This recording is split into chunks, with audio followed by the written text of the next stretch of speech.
Em 1924, com a morte de Lenin, acontece a ascensão de Iosif Stalin na União Soviética.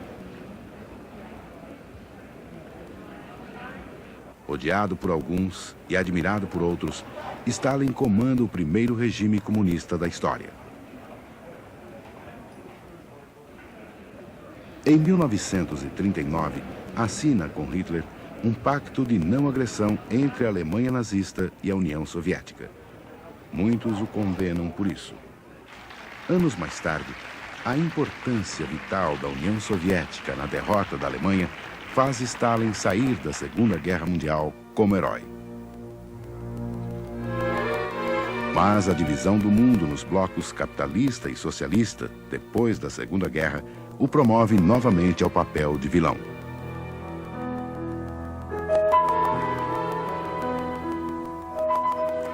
Vamos ver como este documentário aborda a história de Stalin e sua atuação na Segunda Guerra. One name is associated with the death of 40 million Russians. 20 million due to his negligence in World War II. 20 more million from his ruthless repression. His name, Joseph Stalin.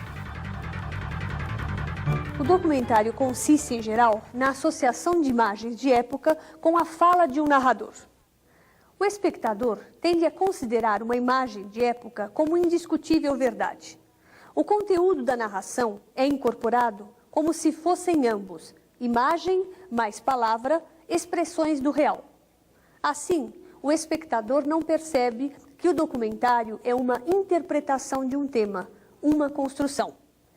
Nem sempre é fácil perceber a intenção dos produtores através do olhar da câmera, da seleção das imagens ou do texto falado. Neste documentário canadense, o narrador trata Stalin como vilão e o chama de "este homem". O mesmo narrador, entretanto, chama Roosevelt de presidente.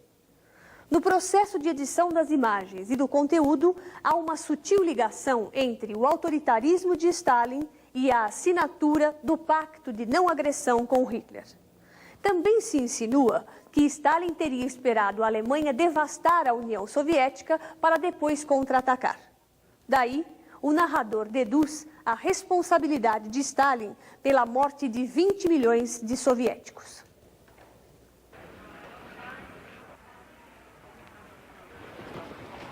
Em outubro de 1917, a Rússia sofre a transformação mais radical de sua história. A Revolução Comunista, comandada pelo Partido Bolchevique, varre o país. Seu líder é Vladimir Ilyich Ulyanov, mais conhecido por Lenin. Revoluções são deflagradas também nos países vizinhos à Rússia. Em 1922, é fundada a União das Repúblicas Socialistas Soviéticas.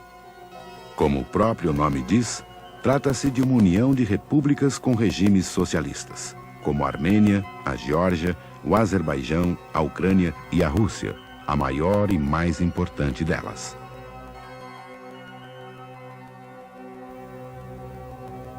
Em 1924, com a morte de Lenin, acirra-se a disputa pelo poder entre Stalin e Trotsky. Derrotado, Trotsky é forçado a deixar o país. Stalin assume o governo e acelera o processo de centralização do poder.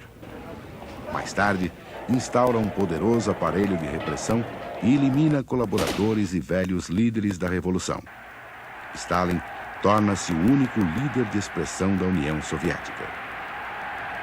E no final da década de 30, sua autoridade é incontestável. Quando se falava de Stalin, tinha que escrever uma série de epítetos. Nosso pai, nosso mestre, o maior cientista, o sábio do mundo, pai de todos os povos. Isso tudo se escrevia quando se falava de Stalin, não podia falar só Stalin. Aí, Generalíssimo Stalin era no tempo de guerra. Generalíssimo Stalin, e depois começava pai, mestre. A década de 20 assiste a um crescimento do movimento comunista em diversas partes do mundo. Cresce a importância da Terceira Internacional Comunista, ou Comintern, fundada em 1919. Essa organização congrega os partidos comunistas de todos os países. O ideal das internacionais é proletários de todos os países univos. Assim como a exploração capitalista, os interesses proletários não têm pátria. Sua luta é internacional. A União Soviética aparece como a grande liderança do Comintern, pois desde 1917 é a única nação comunista do mundo. Mas o fortalecimento do comunismo traz consigo o crescimento da oposição a ele. A ascensão do fascismo e do nazismo está ligada, em parte, à propaganda anticomunista. Os fascistas de Mussolini e os nazistas alemães procuraram sempre se colocar como inimigos do comunismo. Mas, em 1939, às vésperas da guerra, Hitler e Stalin assinam um acordo mútuo de não agressão. É o conhecido Pacto Germano-Soviético. Como explicar que o comunista Stalin e o anticomunista Hitler pudessem fazer um pacto? Na verdade, Stalin não acreditava nas intenções das potências ocidentais de fazer um pacto de não agressão. Inglaterra, França e União Soviética para impedir a expansão alemã. De outra parte, Hitler necessitava, para realizar a ocupação da Bélgica e da França, para realizar a sua ofensiva de setembro, e também a Polônia, ele começou a guerra pela Polônia, ele necessitava ter a União Soviética neutra. Para ter a União Soviética neutra, ele fez o pacto com Stalin, que lhe trouxe não apenas a vantagem da neutralidade soviética na guerra contra as potências ocidentais, mas também lhe trouxe o fornecimento de materiais estratégicos de que a Alemanha necessitava para fazer a guerra. Para a Rússia, o pacto permitiu basicamente a ocupação dos países bálticos, permitiu a ocupação de metade da Polônia, que até hoje está anexada hoje à Ucrânia, e permitiu, teoricamente, que Stalin tivesse folga para preparar as suas defesas, o que se revelou insuficiente em 1941, quando Hitler fez o ataque à União Soviética.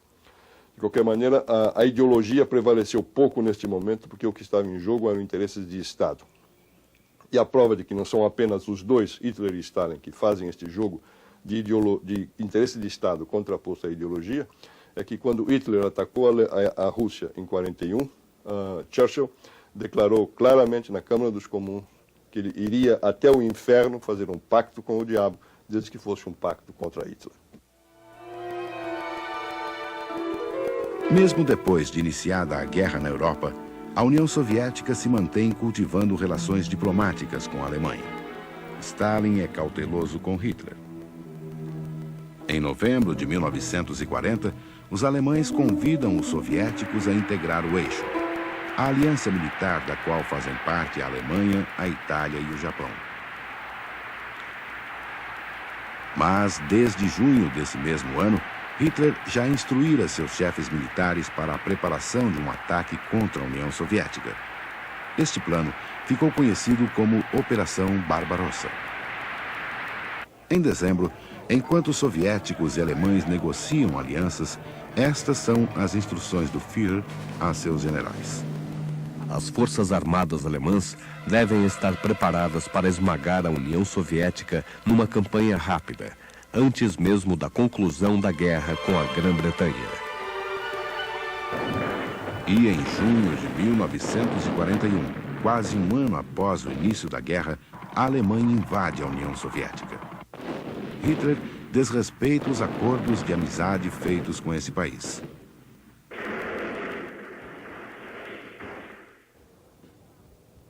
Qual a influência destes fatos nos discursos dos líderes soviéticos? Em novembro de 1940, 7 meses antes do ataque alemão, o comissário do povo para negócios estrangeiros da União Soviética, Molotov, falava assim: Se se fala hoje das grandes potências europeias, a Alemanha se vê na situação de um Estado que aspira a ver a cessação rápida da guerra e que deseja a paz. Enquanto a Inglaterra e a França, que ainda ontem se proclamavam contra a agressão, são pela continuação da guerra e contra a paz. Como vem, os papéis mudam. E é em novembro de 41, após a invasão alemã, que os papéis de fato mudam. Stalin fala: Os hitleristas são os inimigos jurados do socialismo. Os reacionários e facínoras mais ferozes que privaram a classe operária e os povos da Europa de suas liberdades democráticas. Como definir esta figura ambígua de Stalin? A seu respeito, o primeiro-ministro inglês Winston Churchill declarou: Surpreendentes foram as falhas de cálculo e ignorância que Stalin revelou a respeito do que estava para acontecer-lhe. Stalin era, de setembro de 1940, ao momento do assalto de Hitler contra a União Soviética, em junho de 1941, um gigante, ao mesmo tempo insensível, astuto e mal informado. A figura de Stalin foi construída de forma oscilante antes e durante a Segunda Guerra. Foi o vilão dos anos 30 que representava o inimigo comunista e que assinou um tratado com Hitler. E foi o aliado responsável por grandes derrotas alemãs ao longo da guerra. A política soviética foi igualmente oscilante. Antes da guerra, a França e a Inglaterra hesitam em se aproximar da União Soviética. O temor do isolamento é um dos motivos que leva Stalin a assinar o Pacto de Não Agressão com a Alemanha nazista. Após o pacto, a Terceira Internacional Comunista orienta os partidos comunistas de todo o mundo a não tomar partido nos conflitos. A guerra, dizia, era um confronto de países imperialistas disfarçada sob a bandeira democracia versus fascismo. Após a invasão da União Soviética pela Alemanha em 1941, esta política muda. Os comunistas passam a pregar a luta contra o nazifascismo em defesa das liberdades democráticas. No próximo bloco, começa a invasão. As forças soviéticas à beira do colapso. A resistência em Leningrado e Moscou. O inverno russo. Stalingrado, a grande vitória soviética. A derrocada alemã e a expansão da União Soviética. –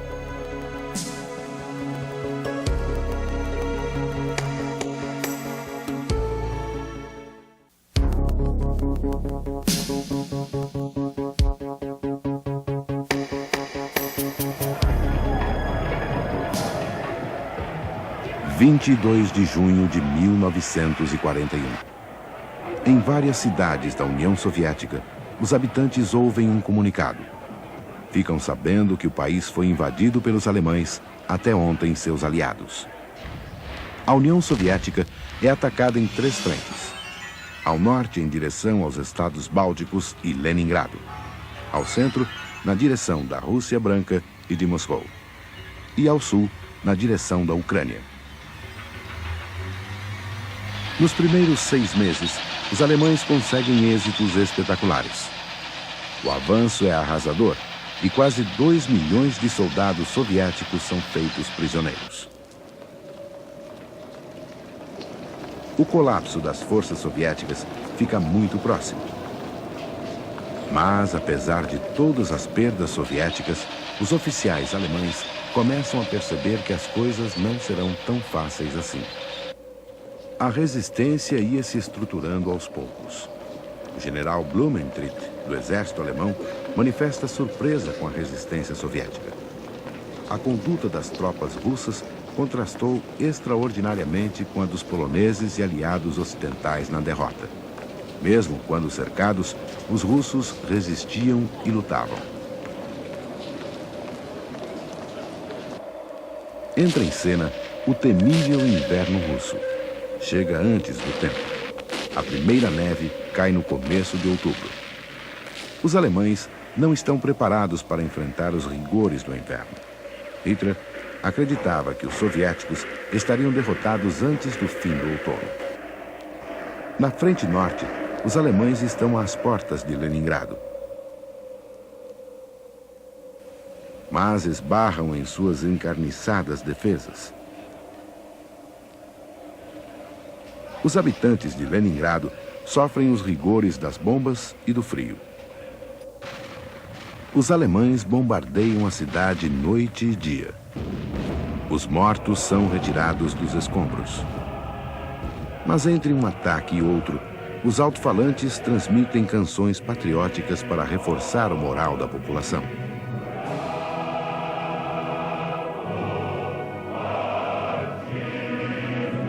As pessoas se ajudam e encontram forças umas nas outras. Nas fábricas semi-destruídas, operários também trabalham noite e dia para garantir a defesa da cidade. Mas faltam matérias-primas e principalmente alimentos.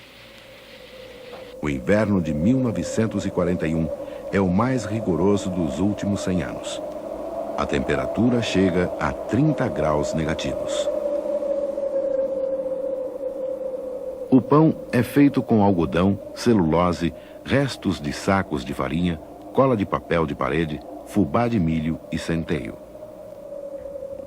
Nós não comemos pão todos os 4 anos de guerra.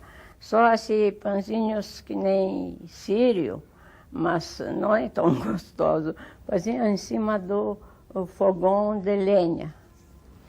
É interessante que eu vinha para almoçar. Minha mãe fazia esse punhado de farinha com punhado de aquele palha de arroz, eu sei que é isso. Cozinhava junto, sal não existia, mesmo sem sal. Um pouco de óleo de algodão. Então ela tirava o líquido, isso era sopa. Depois, o mais que ficava no fundo, isso era prato principal. Aí aqueles pãezinhos que eram muito preciosos para se sustentar. Toma-se sopa de tripa de carneiro, de casca de árvore ou até mesmo de graxa industrial. Eu nunca vou esquecer, isso no campo,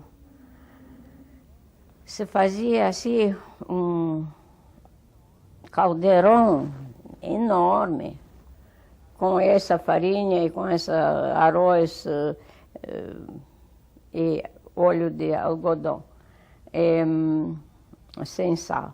Aí se dava para cada um, se dava uma, como se fala isso? Uma tigela. Aí todos comiam e vinha um monte de criancinhas com barrigas grandes e cabeças grandes e muito magras. Aí, depois que se tirava toda essa sopa, eles entravam dentro do caldeirão e comiam ainda que se ficava lá no fundo. As rações são cada vez mais reduzidas. Os animais domésticos, cães e gatos, são comidos pelas pessoas. Alguns tentam comer couro e barras de cera sobre pequenos pedaços de pão. Muitos comem a carne dos mortos. Em janeiro de 42, há tantos corpos pelas ruas que ninguém mais presta atenção a eles. Os cadáveres são recolhidos por caminhões. Alguns momentos dramáticos foram documentados na ocasião. Equipes de salvamento encontraram num quarto, sozinha, uma menina chamada Tanya Savage. Estava tão fraca que eles não conseguiram salvá-la. Ao seu lado, um caderno onde ela escrevia um diário. Jenia morreu no dia 28 de dezembro de 41, ao meio-dia. Vovó morreu em 25 de janeiro. Lina, em 17 de março. O tio Litia, no dia 10 de maio, às 4 horas da tarde. No dia 13 de maio, às 7h30, morreu a querida mamãe. Os Savage morreram todos. Estão todos mortos. Agora, só resta eu. O cerco a Leningrado vai durar 900 dias. O número de mortos é estimado entre 600 mil e 1 milhão de pessoas. Para uma cidade de 3 milhões de habitantes.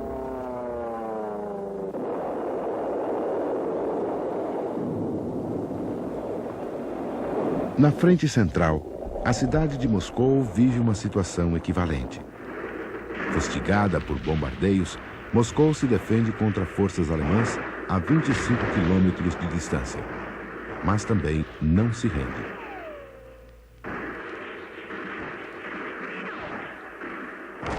Mas é no sul que acontece a batalha mais decisiva. Em agosto de 42, os alemães avançam sobre Stalingrado, com o seu maior exército em todo o fronte russo. No final do mês, Stalingrado está cercada. Aviões, tanques, divisões motorizadas e de infantaria despejam todo o seu poder de fogo sobre a cidade.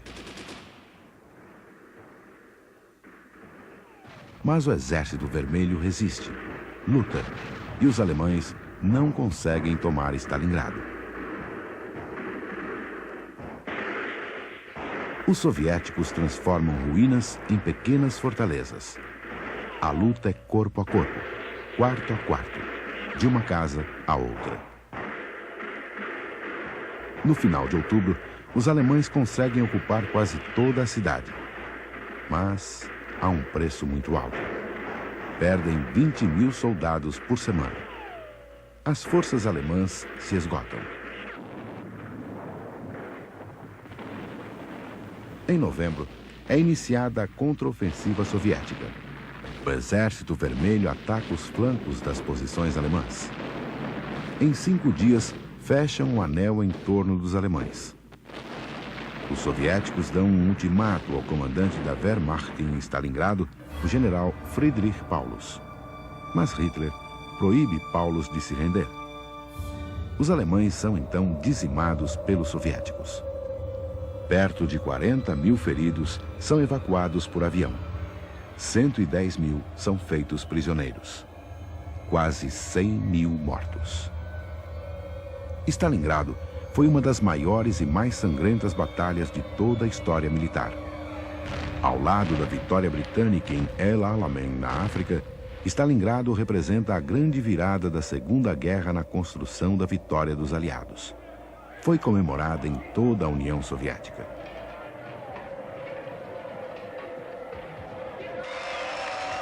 Repercutiu no mundo como uma vitória da economia soviética e do regime comunista. O país sai da guerra com elevado prestígio internacional.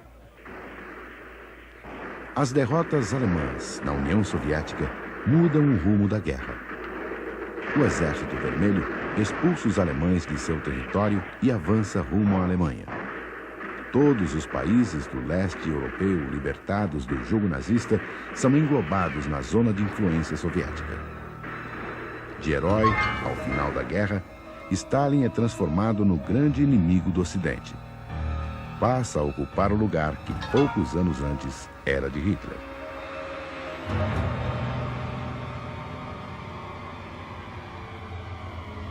O final da guerra assiste à reorganização das peças no tabuleiro da geopolítica internacional.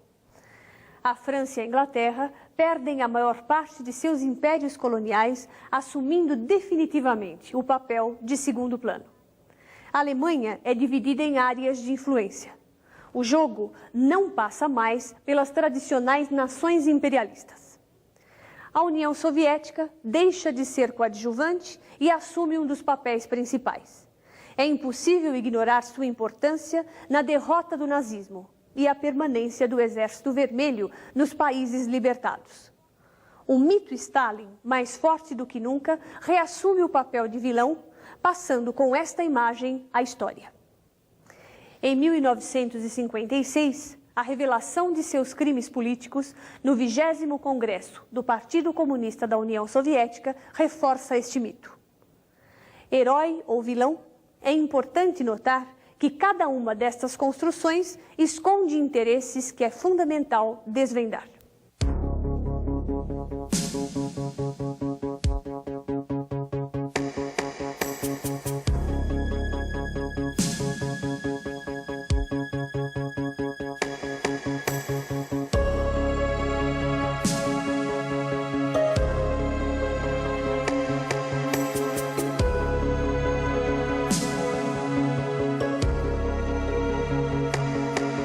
No próximo programa, o Japão ataca a China.